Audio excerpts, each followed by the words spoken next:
reason why I thought of this topic was because there was someone that couldn't make rank, and I'm thinking of like a go-between, something that may not be as complex. But the funny thing is, guys, is that making rank could be one thing, but making corporal may require a different level of skills. How are you guys doing today? It's Anthony Gangi. Welcome to another episode of Tier Talk. Guys, what exactly is a corporal in corrections? What exactly do they do? What are their responsibilities? What are their pros? What are their cons? I am not familiar with corporals. I do know they exist. So I had to bring someone else onto the show that is very familiar with corporals because they exist inside the facility he works at. And that is Andy Abney-Brotz, or Brotz. I always get it wrong, but I just call him the jail guy now. He's the founder of a great YouTube channel. If you guys get a chance, check it out. We'll introduce him shortly.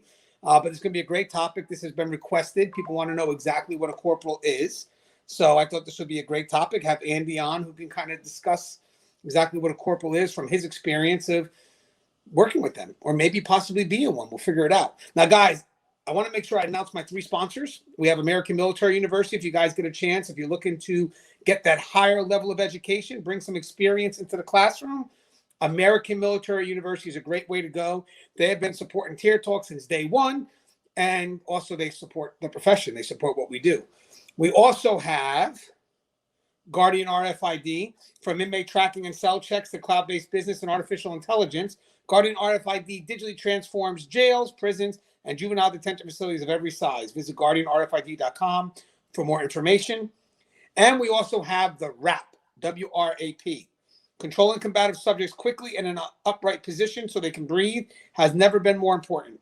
Departments such as Washington, DOC, LA County, San Diego County, and hundreds of other facilities across the U.S. trust and believe in the WRAP restraint. Go to saferestraints.com for contact information and mention Tier Talk to receive instructor training at no cost. Lower liability for your facility and your personnel with the WRAP. Give the WRAP a call today, 800-WRAP 911. If you guys are not familiar with what the WRAP is, there's a link to a video in my description that will show you everything the WRAP does. Now, with that said, let me bring on our guest who's going to inform us of exactly what a corporal is. None other than the jail guy, Andy Abney-Brotz. I believe it's Brotz. We'll find out. I'm sure he'll correct me. Was that right? You are 100% correct. Yes. Hey, Andy, can you mind giving us some updates about yourself? I know you got the jail guy going. You got the website going. Yep. How's everything going? It's been a while. Everything's going great. Jailcommanders.com is a social media site that I created earlier this year. It's just a outlet for corrections professionals to go. It's not solely custody. It's all corrections based. A lot of good information on there. And recently, in the last month and a half, I started The Jail Guy is a YouTube channel or a podcast type of thing for corrections, similar to Tier Talk. Not as awesome as Tier Talk, but based around the same type of content. So I like to do the why. I like to put facts in there. And, it's just something for me to give back to corrections. And it's unique because I want you to know something. Andy's one of the most humble guys you ever met. So he's not used to promoting himself, but he has to now because you're doing things. You're doing great things. So I'm going to help. Jailcommanders.com. Check out the website. And the Jail Guy is on YouTube. It's a great channel. Has a lot of good information. And I can't wait for Andy to one day do his first interview. We just started seeing his face. So now, maybe we'll get to see an interview once in a while. Bring some of the cast of Tier Talk on. I think that'd be pretty cool. Absolutely. Okay, so Andy, I got this request sent my way through an email. I kind of have an idea of what a corporal does, but again, I've never worked with one. In my system, we don't have any. So I was wondering briefly, before we move forward and kind of talk about their responsibilities, what exactly is a corporal in corrections, in prisons and jails? A corporal is your first step or your first jump into first line supervision. You have your line officers, and in my facility, I'll talk about the way the rank structure works there.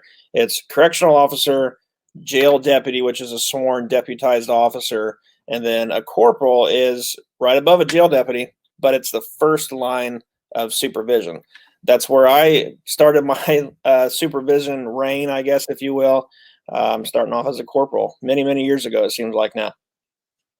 Now, guys, just going to breeze through some questions before we have our discussion, but I guess for your facility, I know it can change. I've done some research, but but how does one become a corporal? Typically, you have to be past your probationary period for the rank just prior. So in my situation, it would be the jail deputy. Depending on staffing, here in the last couple of years, staffing has been very, very poor. So we have small pools of employees to choose from. So with the authorization of the sheriff and myself, we can go outside of that range and kind of bring it in. So if someone's been there 6 months and we feel, they're able to do a lot of the things that a supervisor can do, then they can jump into the process and we can allow them in to do that. So a really good understanding of jail functions is key for any move up in operations, regardless if you're going from entry level to deputized staff or even up to admin. You have to have a good understanding of what the next position does and what it means to be an effective supervisor. So a really good understanding of how your facility operates, the day-to-day functions of that particular shift that you may be on, because each shift does things differently. Night shift does different functions than day shift, for example. So just a huge understanding of what that position is, what it means to be a supervisor are definitely some main things to take into account in making that leap into supervision. Yeah, and guys, I posted a question up on Facebook. Some of the responses was to be a corporal, it's required that you're an FTO, a field training officer. That may not be in all cases, just in general. I'm going to give you how some other facilities do it. Some do require a certain amount of time in. I've heard anything from 10 to 15 years. Some may give it automatic, or some may require you still take a test and be hand chosen from the test. I'm trying to think. And for the most part, a lot of them do have tests that you have to pass. So you like the go-between between the frontline officers and the frontline supervisors. And for a lot of the corporals that step up, some of it's also based on their experience. So basically, it's a good chance in case you have those officers that maybe just can't make rank, or I don't know, maybe they just don't want to make rank because they like their life the way it is. This gives them a chance to have a bit of influence. I like the word influence over the frontline staff, the newer staff, if you will. Now, I believe that's pretty much most of the ways that you could become a corporal. But guys, please comment because there could be other ways I'm not aware of. Now, this may vary from facility to facility, but I guess we could start with Andy's facility. So what are some of the responsibilities of a corporal? Well, of course, if you look at the job description for any position, the step higher position should mirror a lot of, or if not all, of what the prior position's functions are. So a corporal needs to have a really good understanding of where you currently are in the facility. If you're a deputy and you want to move up, really knowing that current position is key. So looking at the job description, it's going to have, start to see some management of people, operations, and verbiage inside that job description. Knowing how to do evaluations, knowing how to keep time for your employees when it comes to paying them or for payday, and just, supervising staff. I think that's the biggest leap. The biggest thing to get used to is you're actually supervising staff or officers instead of supervising the inmates, because as line officers, we supervise inmates. As supervisors, we supervise our subordinate staff. So that's the biggest, and I'm sure we'll get into this a little bit later, but knowing how to make that divide. If you are amongst your line officers in the same position, once you move up into that first level of supervision as a corporal, you need to have some sort of separation there, because now it's time to be the boss. So when shit hits the fan, you're not the buddies anymore. You got to initiate discipline and you have to take care of business. It's funny. I just got message YouTube. We don't have corporals in my jail, but we do have. By the way, we're not live at this point. It's just I posted the question up on the board, so it's crazy how it was like from a couple of days ago. Believe it or not, guys, William Young, he has a channel, Just Corrections. He's been on the show multiple times. He's currently a corporal, and Gary York was a corporal, but the title they had was Master Deputy. So basically, it's someone that has kind of earned their way through. And I believe for Gary, I don't know so much for Will. I'm sure he'll comment on this video, but Gary did have to take a test. So it was like an initial test to basically make sure you're up for the job, that you can handle these supervisor responsibilities. I mean, one of the things I know now in these understaffed facilities is that when they're short supervisors, the facilities that have corporals have been able to push the corporals up, and they've been able to run the facility instead of the supervisors that obviously just were understaffed right now. So nationally, so the corporals have been able to take that higher position. It actually happened in my facility, here recently in the last year.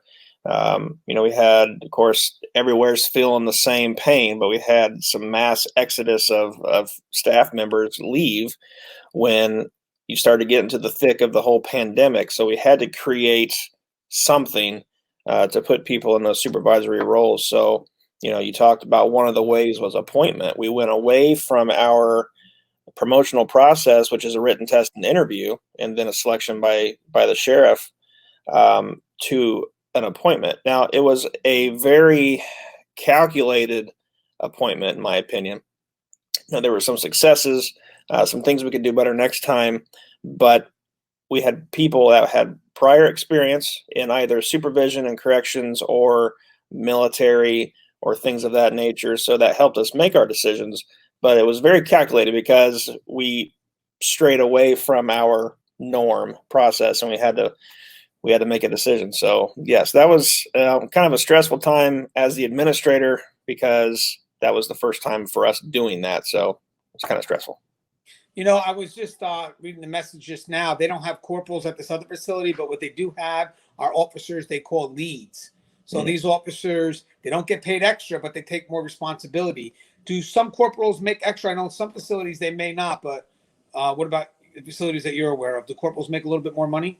Yeah, typically the pay structure goes up similar to supervisory rank positions. So you have the line officer, corporal makes a little bit more. Sometimes it's not much more. So the incentive there is either the person really wants to get into supervision, because the pay incentive is usually not there. Then as you progress higher, the pay increments do increase. So those are some of the things I think administrators or wardens of facilities have to kind of petition for your staff. There has to be some sort of incentive there to get into that corporal position, or for some people, what's the point?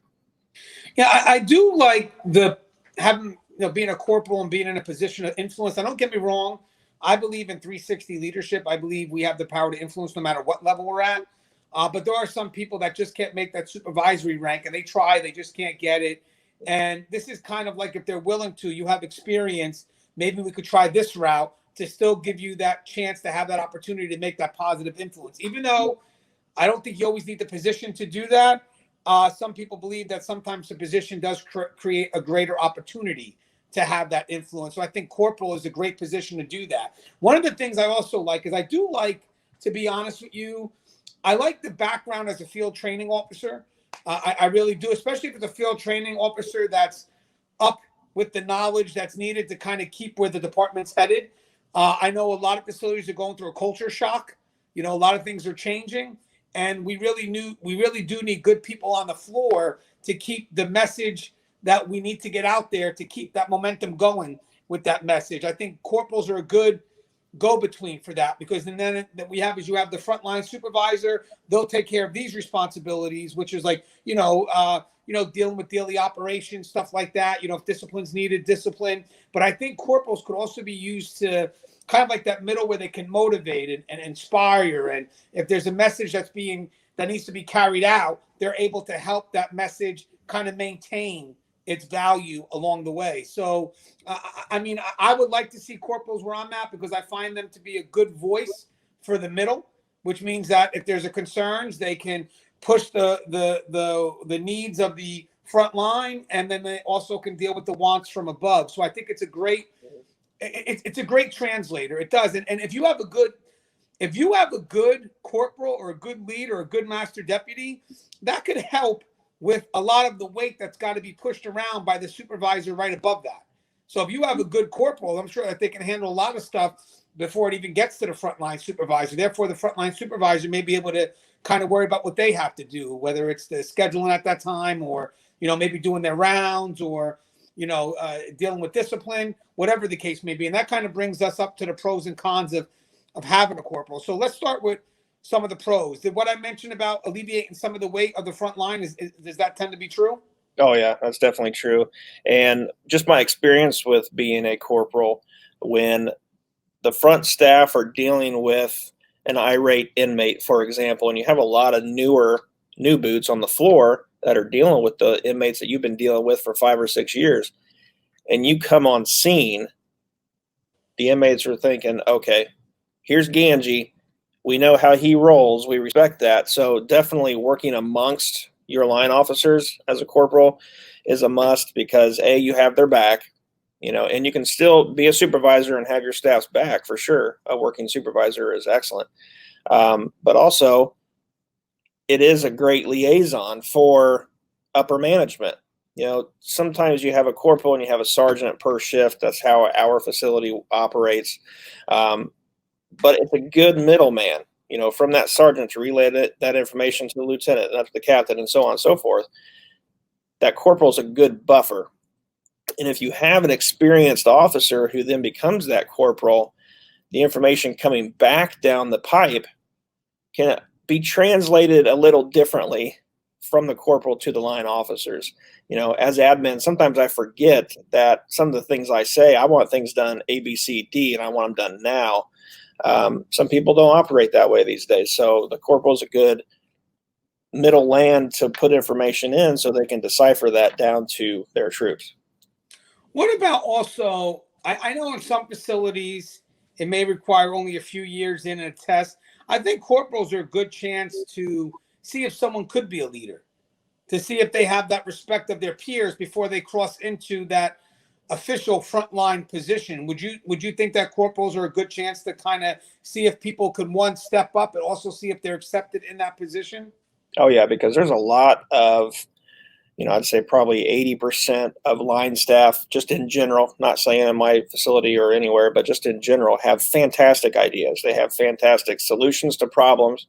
And that's what any administrator wants. They want solutions to those problems, not more problems to the problem. So you can kind of start watching your line staff and kind of see who's taking on more responsibilities, who's the train officers. I think that's a good one, Anthony, that you pointed out. Being an FTO, you can supervise staff really well if you know how to train staff really well. I think that's key. But just being there, and that's good. Yeah, for me, as I said, I agree with everything you're saying. I like that go-between. I like a chance to test them before they actually officially get the position. I like how they can help push the weight around for the higher level supervisors. Now, some of the cons. Now, I'm going to think, maybe I could be wrong, but I'm going to throw out one before we start the dialogue, before I have Andy start the dialogue. But I'm assuming, because it's like a transitional role, you go from front line, and then there's the corporal position, which they are given some level of authority, which, by the way, is a good thing. They got to have that because, again, that's going to help them push the directives that need to be pushed out. They need to have that level of authority. So it's good that they're able to enforce that level of authority without having to run to a sergeant or whatever, something that can circumvent that. But also give staff, let staff know, like, okay, this person's in a higher level. We have to have the respect for that person. And I know sometimes we worry about, people that are leaderships, people that have leadership and they believe they're leaders based on position.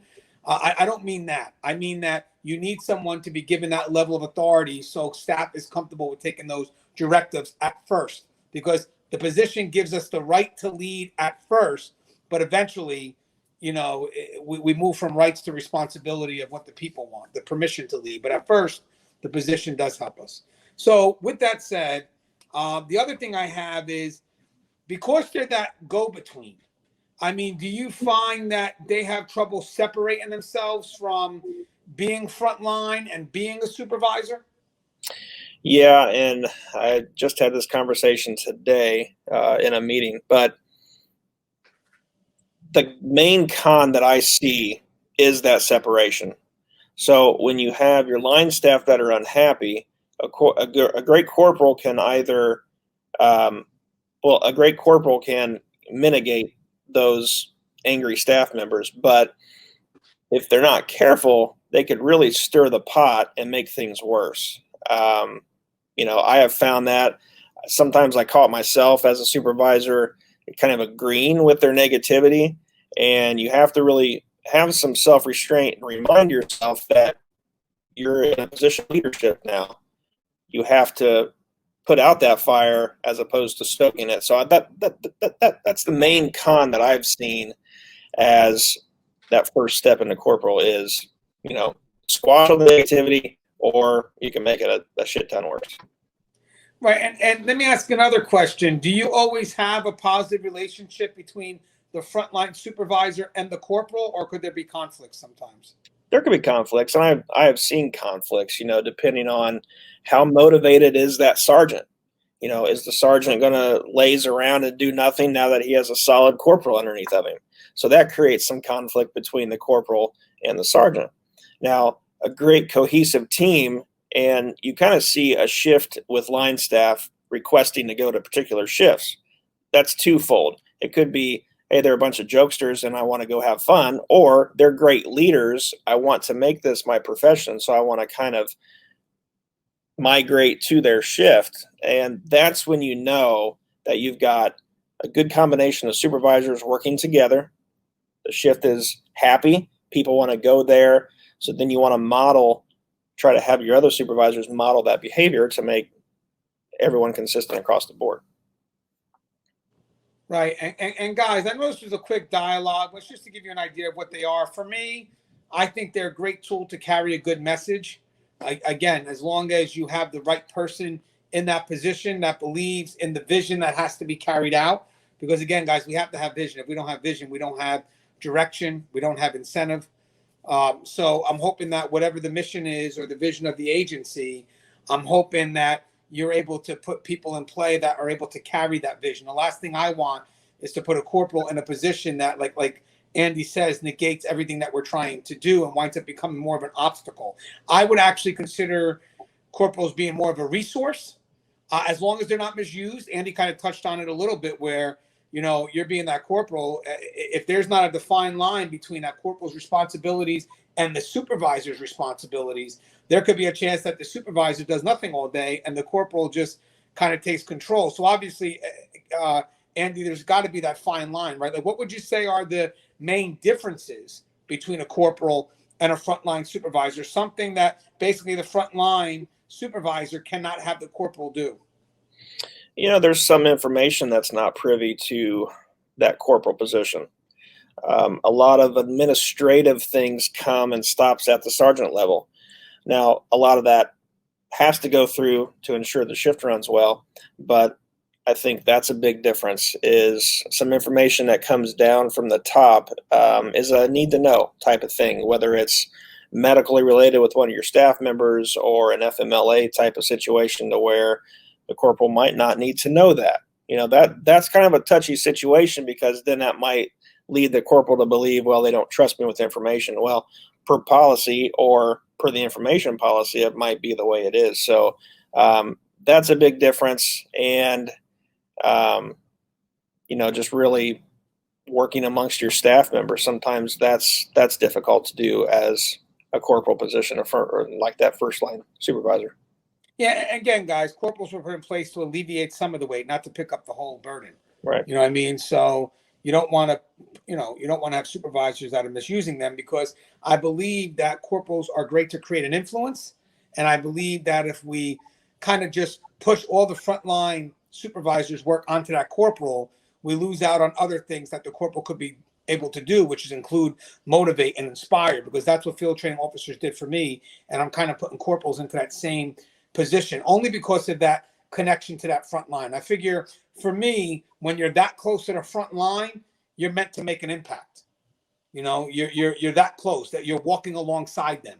So I think that's a great position to have an impact. And I kind of push on that a little more. Hey, Andy, you have anything you'd like to say in closing, Mr. Jail Guy, famous YouTube channel? Famous, right? Influencer. You're an influencer now. Hey, all right, cool. Just real quick, I found myself in this position as frontline, as a deputized jail officer. I quickly over the 5 years of being in this role, I was a night shift officer, and I found that my fellow coworkers were coming to me asking me questions as opposed to going to the corporal or the sergeant on shift. So I kind of stepped back a little bit and said, I'm answering all of their questions. They weren't negative gripes or anything by means, but they were operational questions, and I knew all that. Of course, I was an FTO. At one point, I was in charge of the training division for the jail, so I had a really good understanding of operations. And if you find yourself in that role of your fellow staff members are coming to you asking questions and you know those, maybe it's time to consider that jump up. The pay might not be there. It wasn't for me. It was more of a, hey, I think I can step up and lead this division a little better. So I'm going to make that jump into supervision. And it was a really good decision that I made, which started my supervisory role like 14 years ago now. So it was a good move. But if you find yourself in that position, you might want to think about moving up. Guys, it's a position of influence, so the reason why I thought of this topic was because there was someone that couldn't make rank, and I'm thinking of like a go-between, something that may not be as complex. But the funny thing is, guys, is that making rank could be one thing, but making corporal may require a different level of skills, that maybe more people can attain, or select a few can attain, that have the right mindset to be in that position. Because I do feel that, I like to think all leaders have this mentality, but definitely pushing on the corporal, you're in a great position to have that impact, create some change, and just be a voice. And I think that would be great, but a voice from both ends, front line up, but also, supervisor down, especially if we're looking to maintain something, you can keep people motivated and keep that vision going. And if there's any concerns, you could be like our scoreboard.